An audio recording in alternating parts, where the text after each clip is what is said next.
Let's take a closer look at the current Red Bull issue. Red Bull started in F1 as a sponsor and bought the old Jaguar team in Milton Keynes in 2004. They were a midfield team, and in 2006 Adrian Newey joined. They were slightly improving, but their main focus was the huge regulation change of 2009. From 2009 they were very competitive, and by the end of the season the best car on the grid. So from 2009 onwards, Red Bull was always competitive and only slowed down during years with a weak engine. As soon as they changed to Honda engines, they were at the front again and winning championships. Adrian Newey is not the only engineer in this team, but he is a rare combination of aerodynamicist, race engineer and race driver. He studied race car aerodynamics in Southampton as one of the first students of this new course at the end of the 1970s. He experienced the first ground effect era of F1. But he always wanted to be a complete engineer, and so he became a race engineer later on.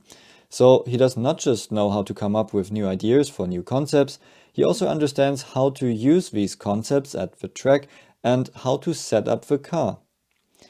And at the same time, he is a hobby race driver and knows what drivers want. Because of his direct connection to the drivers as a race engineer, he can also translate what drivers need into new parts. So it's this rare combination of these three big areas, development, track and driver, which made him the important consultant and mastermind in the background, although he doesn't design every single screw himself. So whenever Red Bull created a new car, he could make sure or point the team in the right direction to make the car more usable. And now happened what always happens when Newey left the team. The team said he is not the only engineer and they have many other capable people. And then the team's performance got worse. Because the normal engineer has studied and worked in the theoretical world. These engineers can add performance on the screen, and if they have good tools and processes, they can also translate that to the car on the track. But they rarely know how to combine new concepts with usable setups for the car, and only a few of them have race driver experience themselves. So the result is that they add performance and the car is better on paper, but in reality the car gets too peaky, has a smaller operating window and is hard to drive. And now Newey is not there anymore to point them in the right direction. The same happened to Williams and McLaren before when he left. The huge asset for Red Bull now is Verstappen, a driver who is so talented and experienced that he can score good points even if the car is not perfect.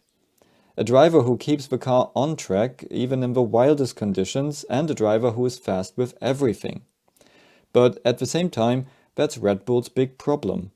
First of all, they are happy to have this talent, so they want to build the best car for Verstappen to keep him happy and in the team.